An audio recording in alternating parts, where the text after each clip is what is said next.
Chapter 46. 500 seconds later, his heart was still beating.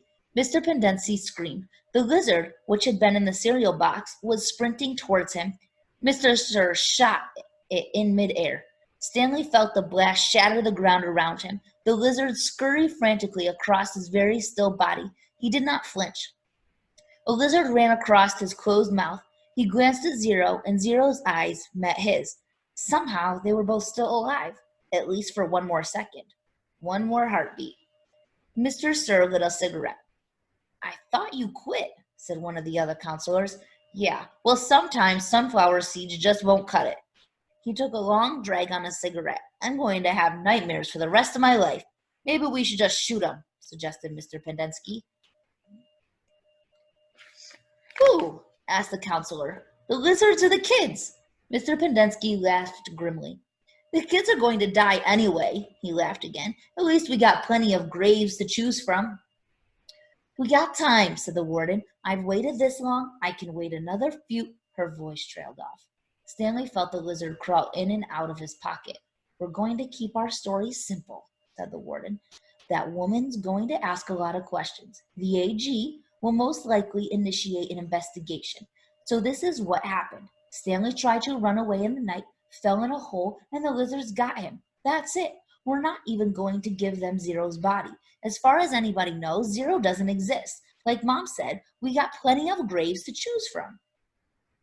Why did he run away if he knew he was getting released today? Asked Mr. Pendensky. Who knows? He's crazy. That's why we couldn't release him yesterday. He was delirious, and we had to keep watch over him so he wouldn't hurt himself or anybody else. She's not going to like it, said Mr. Pendensky. She's not going to like anything we tell her, said the warden. She stared at Zero and the suitcase. Why aren't you dead yet? She asked. Stanley only half listened to the talk of the counselors. He didn't know who the woman was or what AG meant. He didn't even realize they were initials. It sounded like one word, AG. His mind was focused on the tiny claws that moved up and down his skin and through his hair. He tried to think about other things. He didn't want to die with the images of the warden, Mr. Sir, and the lizards etched into his brains. Instead, he tried to see his mother's face. His brain took him back to a time when he was very little, all bundled up in the snowsuit.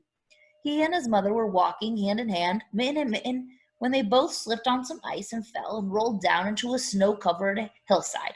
They ended up at the bottom of the hill. He remembered he almost cried, but instead he laughed. His mother laughed too. He could feel the same light-headed feeling he felt then, dizzy from rolling down the hill. He felt the sharp coldness of the snow against his ear. He could see flecks of snow on his mother's bright and cheery face. This is where he wanted to be when he died. Hey, caveman, guess what? Said Mr. Sir. You're innocent, after all. I thought you'd like to know that. Your lawyer came to get you yesterday. Too bad you weren't here. The words meant nothing to Stanley, who was still in the snow. He and his mother climbed back up the hill and rolled down again, this time on purpose. Later, they had hot chocolate with lots of melted marshmallows. It's getting close to 4:30, said Mr. Pendensky. They'll be waking up. The warden told the counselors to return to the tents. She told them to give the campers breakfast and to make sure they didn't talk to anyone. As long as they did, they were told they wouldn't have to dig any more holes. If they talked, they would be severely punished. How should we say they will be punished? One of the counselors asked. Let them use their imaginations, said the warden. Stanley watched the counselors return to the tents, leaving only the warden and Mr. Sir behind. He knew the warden didn't care whether the campers dug any more holes or not. She found what she was looking for. He glanced at Zero. A lizard was perched on his shoulder. Zero remained perfectly still, except for the right hand, which slowly formed a fist. Then he raised his thumb, giving Stanley the thumbs up sign. Stanley thought back to when Mr. Sir had said to him earlier, and the bits of conversation he'd overheard. He tried to make sense out of it. Mr. Sir had said something about a lawyer, but Stanley knew his parents couldn't afford a lawyer. His legs were sore from remaining rigid for so long. Stanley still was more strenuous than walking. He slowly lowered himself to lean against the side of the hole. The lizards didn't seem to mind.